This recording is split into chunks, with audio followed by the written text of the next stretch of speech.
Campaigns, gunshots and blood. The US presidential race has now seen an assassination attempt on the frontrunner. Donald Trump is safe now, but not without a shot in his right ear. And over 8 hours later, we finally have a name for the subject involved in the shooting. In the most significant development in the past 8 hours, the Federal Bureau of Investigation has identified 20-year-old Thomas Matthew Crooks as the subject involved in Donald Trump's attempted assassination. The FBI is still investigating the matter as the motive of the subject is still unknown. Crooks was killed by security officials after he opened fire at the former president. The gunman reportedly positioned himself about 130 yards away from the stage at Butler Farm Show grounds where Trump was addressing a rally. The FBI has called the shooting an assassination attempt, adding that it is still an active crime scene. Public records show Thomas Matthew Crooks was registered to vote as a Republican but made a small donation to a Democratic-aligned group back in 2021. FBI officials say they are still working feverishly as the shooter's motive has still not been determined. This is how the incident unfolded now. We'll go over the visuals slowly for you. Trump was addressing the audience. Loud bangs were heard at the rally. Footage showed Trump grimace and then raise a hand to his right ear before ducking. The Secret Service agents covered the former president. Of course, the crowd was in a complete panic mode. And they escorted the former president towards his vehicle.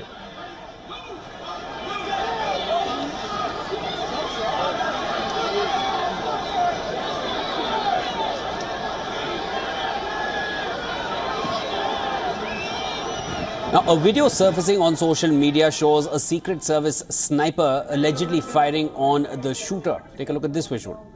If you want to really see something that's said, take a look at what happened.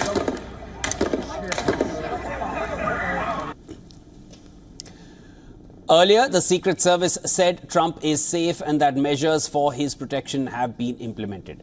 Trump's spokesperson, Stephen Chung, also said that he is fine and is being checked out at a medical facility.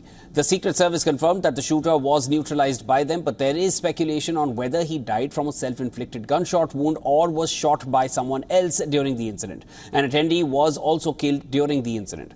Now, according to the Secret Service, one rally attendee is dead and 2 are critically injured. The Secret Service has also confirmed that the shooter was outside the venue. He fired multiple shots from an elevated position before he was killed by agents. Multiple law enforcement officials have referred to the shooter as a sniper. The New York City Police Department has increased its presence at Trump Tower and other sensitive locations around the city. The NYPD will also increase security at 40 Wall Street, Foley Square and City Hall Trump Tower in Manhattan, which is already under the watch of the NYPD, even though Trump seldom visits. The incident came after a busy day of campaigning for both Trump and Joe Biden. In an address from Delaware, Biden condemned the shooting, saying there's no place in America for this kind of violence.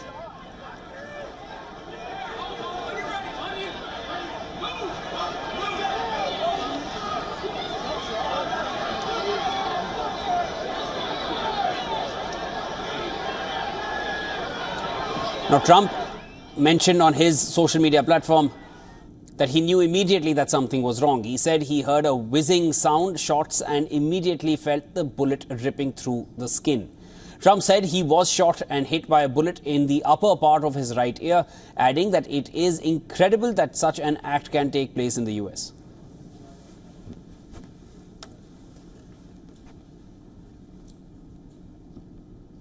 All right, for more on this, we're being joined by Mr. Joachim Bitterlich, who's a former National Security Advisor to German Chancellor Helmut Kohl and former German Ambassador to NATO. Mr. Bitterlich, thank you so much for making time and joining us right here on WION World is One.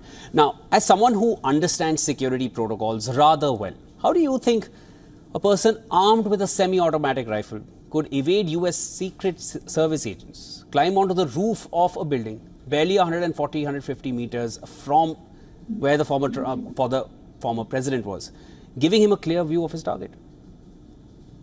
Well, I'm shocked, as our observers are.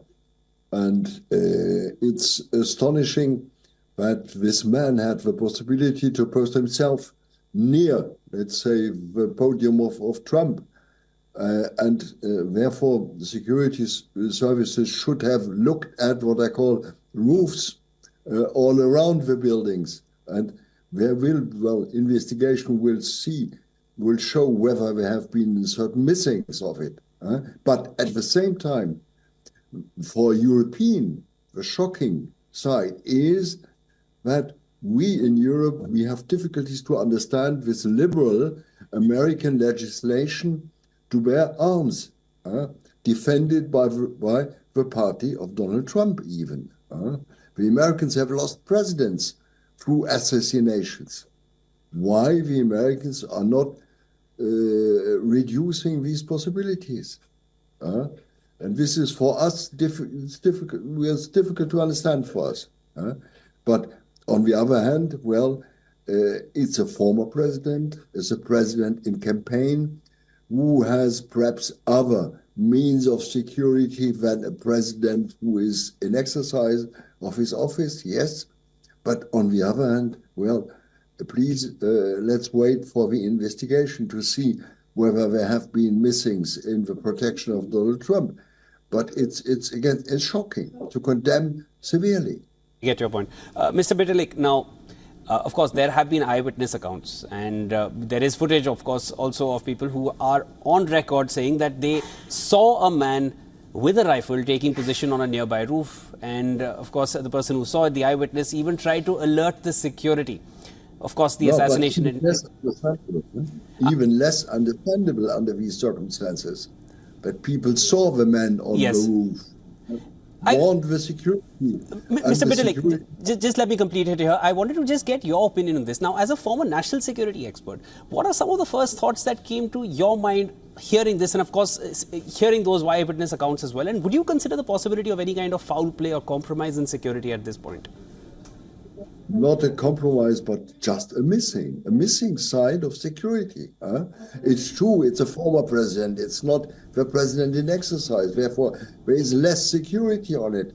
But please, the French radio talked this morning about a missed assassination of Jacques Chirac in 2002 on the Champs-Élysées during the national parade.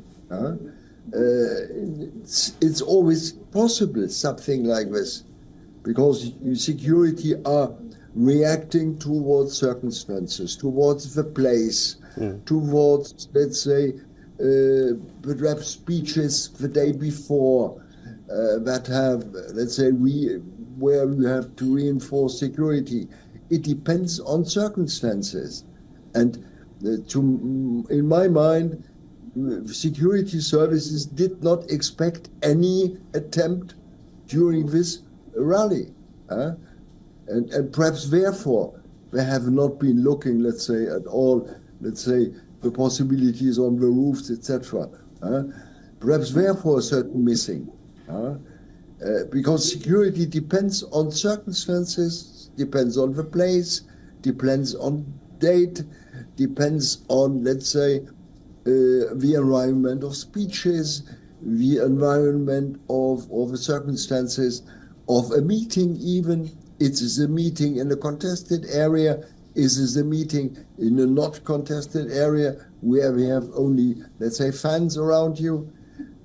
Well, therefore, security is always adapting its measures to, let's say, to the environment. And therefore, let's please wait for the investigation to see whether there have been really on this. All right, Mr. Bitterlich. So essentially, you don't consider the possibility of any kind of foul play or compromise here, but definitely you would like to wait for the actual results of the investigation to come out. Of course, the FBI is on it. And thank you so much for joining in. That was Mr. Joachim Bitterlich, former National Security Advisor to German Chancellor and former German Ambassador to NATO. Thank you so much for joining us right here on WION World as well. It's always a pleasure.